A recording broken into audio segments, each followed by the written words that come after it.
নমস্কার। আইআইটি অ্যাডভান্সের একটা সুন্দর কোশ্চেন নিয়ে এসেছি। প্রথম যে কোশ্চেনটা দিয়েছে, এখানে একটা চার্ট দিয়েছে, কিছু রিয়াকশান দিয়েছে, দিয়ে চারটে অপশান চেয়েছে, এর মধ্যে কোনটা হবে অ্যান্সার। দেখো এখানে একটু যদি খেয়াল করো, প্রথম যে পয়েন্টটা বলেছে it is soluble in hot NaOH. তাহলে হট এনএওএইচের মধ্যে কি সলিবল হবে? শুধু এটা ভাববে না যে শুধু একটা কার্বক্সিলিক অ্যাসিডই সলিবল হয় এনএওএইচের মধ্যে। তোমাকে দেখতে হবে এনএওএইচের সঙ্গে রিয়াকশানটা করা যাচ্ছে কি না।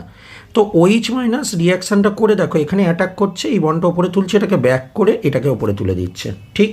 তাহলে আলটিমেটলি যেটা তৈরি হচ্ছে, এইখানটা O মাইনাস তৈরি হচ্ছে, আর এইখানটা দেখো OH তৈরি করছে, আর এখানে CH3 যেমন আছে তেমন রইল। নেক্সট স্টেপে এই মাইনাসটা হাইড্রোজেনটাকে নিচ্ছে, এই বন্ডটাকে ওপরে উঠে তুলে দিচ্ছে। So its structure becomes is like that. এটা OH হচ্ছে, আর এর ডবল বন্ডও O মাইনাস Na প্লাস ফর্মে থাকছে, ঠিক? এবার দেখো এই যে জিনিসটা, এটা একটা সল্ট তৈরি করছে NaOH সঙ্গে, এবং যে কোনো সল্ট জানি ওয়াটারে সলিবল হয়, তাহলে yes, first option is right. Second হলো ইউটা কি অপটিক্যালি অ্যাক্টিভ, এটা জিজ্ঞেস করেছে। তাহলে একবার দেখে নিই, আমার কাছে ইউটা কি তৈরি হচ্ছে, এটার সঙ্গে লিথিয়াম অ্যালুমিনিয়াম হাইড্রাইডের রিয়াকশান হচ্ছে, ঠিক?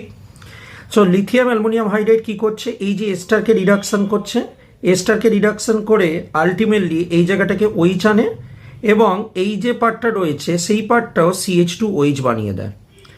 এটা এখানে CH3। দেখো তোমাকে দেখতে হবে এখানে কি কোনো কাইরাল কার্বন আছে।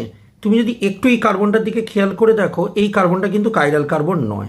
তার কারণ CH3 এবং H আলাদা অবশ্যই, কিন্তু দেখো এই যে পার্টটা আর এই পার্টটা কি হচ্ছে, সেম।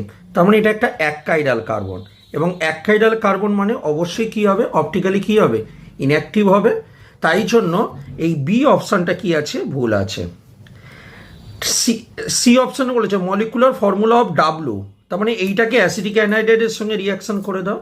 অ্যাসিডিক অ্যানাইডাইড কী করে, অ্যাসিডিক অ্যানাইডের যে OH গ্রুপগুলো রয়েছে, সেই OH গ্রুপগুলোকে তোমার কাছে কী হবে, OCO CH3 করে দেয়, তাই তো?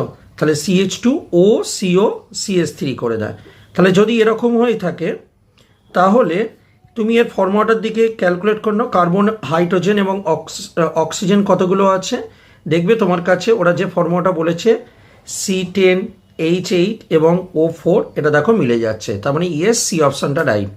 তারপরে বলেছে V effervesces on treatment NaOH, V. আচ্ছা, ভিটা কি তৈরি হবে?